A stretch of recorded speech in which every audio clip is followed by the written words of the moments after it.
काँग्रेस पक्षाला आयकर विभागाकडून आता नवीन नोटीस आली आहे। जवळपास 1700 कोटींच्या रकमेची ही नोटीस आयकर विभागाने काँग्रेस पक्षाला पाठवली आहे। 2017-18 ते 2020-21 या कालावधीतील दंड आणि व्याज आयकर विभागाने आकारलाय। यापूर्वी आयकर विभागाने पाठवलेल्या नोटीस नंतर काँग्रेस पक्षाची खाती गोठवण्याचा निर्णय घेण्यात आला होता। काँग्रेस पक्षाची याचिका उच्च न्यायालयाने फेटाळल्यानंतर आयकर विभागाने नोटीस पाठवली आहे। याबद्दल आणखी माहिती घेऊयात। आपले प्रतिनिधी सोमेश कोलगे आता आपल्या सोबत आहेत। सोमेश, एकीकडे निवडणूक प्रचारासाठी निधीची आवश्यकता असताना काँग्रेसचं खातं सुद्धा गोठवण्यात आलंय आणि त्यात आता ही नोटीस काँग्रेसच्या अडचणी वाढवणारी आहे का?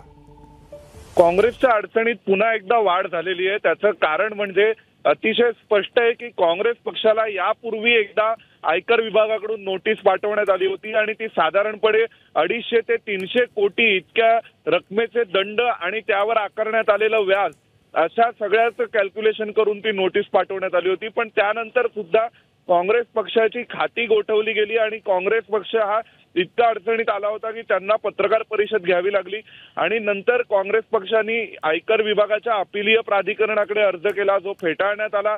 त्यानंतर काँग्रेस पक्ष दिल्ली उच्च न्यायालयामध्ये गेला होता।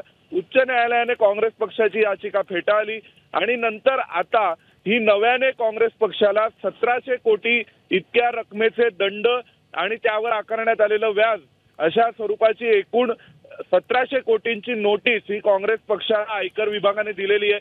स्वाभाविक आता यापूर्वी गोठवली गेलेली खाती ही पुन्हा गोठवलेलीच राहतील, किंबहुना ते अकाउंट या नोटिसीच्या रिकव्हरीच्या निमित्ताने पुन्हा एकदा फ्रीज स्टेटस मध्येच राहतील अशी शक्यता आहे।